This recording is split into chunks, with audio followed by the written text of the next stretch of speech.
BJP के हर आदमी के हाथ में प्ले कार्ड था आज। हर आदमी के हाथ में, क्योंकि कल ये तय कर लिया गया था मेरे ख्याल में, जो शाम को प्रेस कॉन्फ्रेंस आई ना राहुल गांधी की, उसके बाद कि भाई अब लिहाज नहीं करना है। राहुल गांधी ने जैसे कल कहा ना कि अमित शाह मेरे सामने नहीं खड़ा हो पाएगा, हमारे सामने खड़ा नहीं हो पाएगा, तो वो जब नड्डा जी भी आए तो उनकी बातों से भी बिल्कुल उनकी टोन में भी वो था कि तुम राहुल गांधी अब भागना मत। तो वो क्लियर था कि भाई अब ये कोई लिहाज नहीं है इसमें, बिटरनेस खुल के आ गई, खुल के बिल्कुल आ गई थी। अब इसको देखिए, इस सत्र को देखने को मतलब मापने के दो पैमाने हैं सर।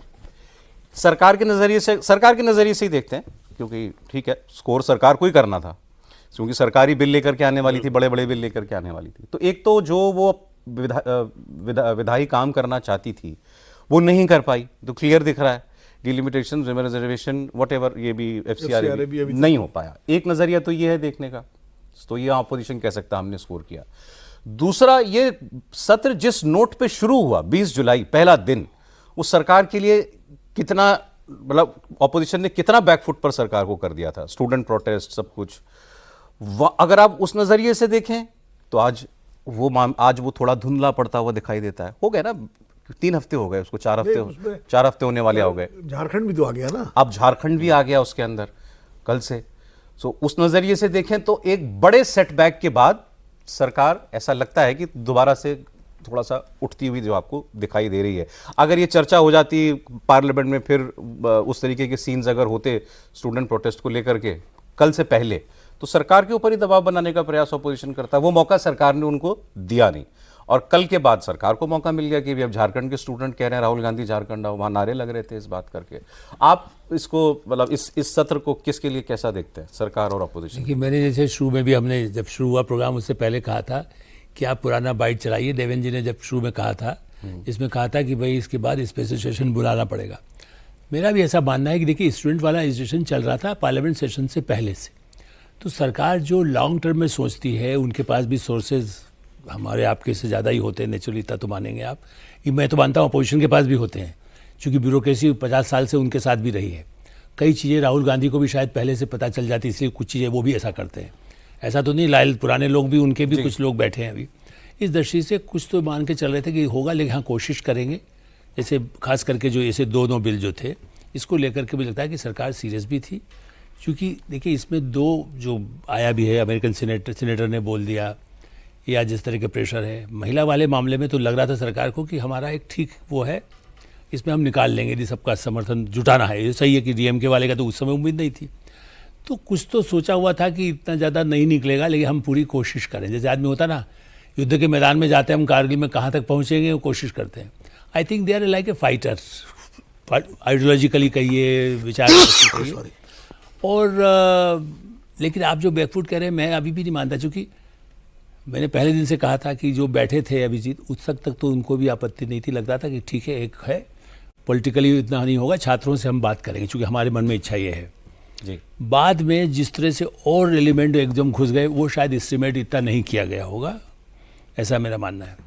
इसलिए मुझे लगता है कि ये, लेकिन ये जो घृणित हुआ है, मतलब मैं तो इसीलिए कहूँगा, आप चाहें भावना ठेस पहुँचे तो जो हो, लेकिन मैं तो भावना ठेस पहुँचाऊँगा, क्योंकि ऐसा मैंने, भाई आप क्या कल से राइफल लेकर, पप्पू यादव, मैं चूँकि बिहार में रहा हूँ और ऐसे समय रहा हूँ जब बंदूक लेकर के घर में लोग आते थे, पप्पू यादव मेरे खिलाफ माँ बहन की गाली दे करके जुलूस निकाला है। इसलिए मैं जानता हूँ कि बाकी यही रह गया था कि उसके लोग कल बंदूक लेकर के घुस जाएँ कहीं पर भी पार्लियामेंट के बाहर और गोली चलाने लगे। अब यही बाकी रह गया है, लास्ट रिसोर्ट। आज के बाद की बात तो मानता हूँ, देख करके मुझे ऐसा लगता है कि आप यही तो, बाकी तो वैसे सिक्योरिटी वाले होते हैं, एकदम नहीं घुसने देंगे रिवॉल्वर लेकर। आप बाकी क्या रह गया है? देखिए बीजेपी आई, वो तो ठीक है, वो आप अधिक पोस्ट कार्ड लेके आए, आप अपना कुछ भी लेकर खड़े रहें, लेकिन जिस ढंग से राहुल गांधी जिन लोगों को लेकर चल रहे हैं, मैंने संजय गांधी के समय में लोग कहते थे गुंडे, वो लोग भी 30,000 में घुसे थे, 30,000 कोर्ट में भी, लेकिन इस तरह से दंगे नहीं किए गए थे ना। ये इंदिरा गांधी से लेके आज तक के पीरियड में ऐसी स्थिति कांग्रेस की बदतर कभी नहीं थी। जो और एग्जैक्टली किस प्रकरण पे आप कह रहे हैं सर? इसलिए कि जिस तरह से भाई संसद में आप अंदर न चल के बाहर जो कर रहे हैं, प्राइम मिनिस्टर हाउस के बाहर जाके जो ड्रामा किया है, अच्छा। मेरा मानना है कि वो राजकीय घटना की जिसमें आमने सामने आ जाए, इसी भी कह रहा हूँ, फिर तो भाई हो सकता है 2 वो भी ले आए, राजा भैया को बुला लें यहाँ पर, ठीक है, नाम ले रहा हूँ मैं, तो भाई उनके नाम भी कई प्रतिष्ठित रहे ना। तो आप ये कि इस स्थिति की लाने चाहते हैं, दुनिया में क्या दिखा रहे हैं आप? अमेरिका को ये दिखा रहे हैं, जर्मनी को दिखा रहे हैं, ब्रिटेन को दिखा रहे हैं, कहाँ पर ऐसा है? तो आई थिंक दिस कांग्रेस ने इसको पूरा खाली संसद को नहीं खराब सर किया। उनको ये लगा कि वो 20 जुलाई के बाद के भाई जितना प्रेशर सरकार के ऊपर हम इस मुद्दे पर दे सकें, जितना एम्बेरस सरकार को कर सकें वो करें। नहीं, और जहां 20 तक ये दिन वो बिल वाली बात है, आपने वो ठीक 22 दिन तैयारी करके आए थे कि यही करना है। मैं तो मान ही नहीं सकता नहीं कि उन्होंने उसको देख करके प्रेशर बनाया। देवर प्लान कि हमें ऐसा ही करना है। अब वो मान चुके, आप देखिएगा जब तक 2 साल तक सिर्फ राहुल गांधी यही काम करेंगे।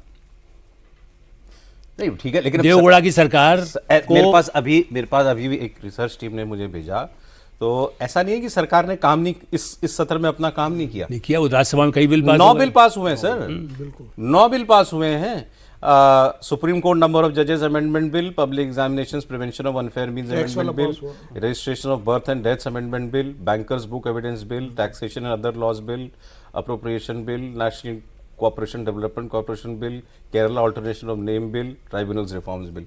बिल तो पास हुए हैं। ऑल्दो ये भी डेटा दे देना चाहिए साथ में कि 9 बिल जो पास हुए हैं इस सत्र में, ये कुल 50 मिनट में पास हो गए 9 बिल। खाली चर्चा उस पे हुई है, वो जो पेपर लीक वाले पे केवल उस पे एक दिन उस की पे 8 चर्चा घंटे, जो है, हाँ, 8 घंटे वो हुई थी। मगर ये ठीक है कि सरकार के पास ये बड़े बिल पास कराने के लिए ऐसा तो है नहीं कि कोई डेडलाइन थी कि इसी में करा पाओगे तो हो पाएगा, नहीं तो आगे वो आगे भी प्रयास कर लेंगे। तो लिस्टेड भी नहीं था भाई। हाँ। डिलिमिटेड वो तो हम लोग चूंकि मान रहे थे कि सरकार अपना जिस तरह से एफर्ट कर रही है कि लेके आएगी, वो लिस्टेड ही नहीं था। इसका मतलब सरकार ये देख रही थी कि हमारे पास नंबर होंगे तभी हम लाएंगे उसको, नंबर अगर नहीं होंगे नहीं लाएंगे। तो वो घोषित एजेंडे में नहीं था डिलिमिटेशन। और वो वन नेशन पहले ही कमेटी का वो हो गया था, सत्र से पहले ही हो गया था कि वो इस सेशन में नहीं आएगा। तो मेन जो मामला है FCRA बिल का है, जो लिस्टेड था और जो अभी नहीं हो पाया, जिसको आप कह सकते हैं। मैं इसलिए डिलिमिटेशन वाले को नहीं मानता कि जब वो लिस्टेड ही नहीं है तो हम अपनी तरफ से क्यों उसको, वो एक्चुअली हमारी चर्चाओं में बहुत हमारी चर्चाओं में ही था वो। हाँ। सरकार तैयारी में थी, संकेत दे रही थी। मतलब कि वो कुछ भाई देखिए, जिस तरह से सुप्रिया सुले का बयान आया कि हम बिल देखेंगे, DMK वालों का बयान आया, सरकार रीच आउट कर रही थी और नंबर भी हो गया था, जिससे कुछ नंबर बढ़ गया था भाई, तृणमूल वाले आ गए थे। तो इस तरह से लग रहा था कि आएगा।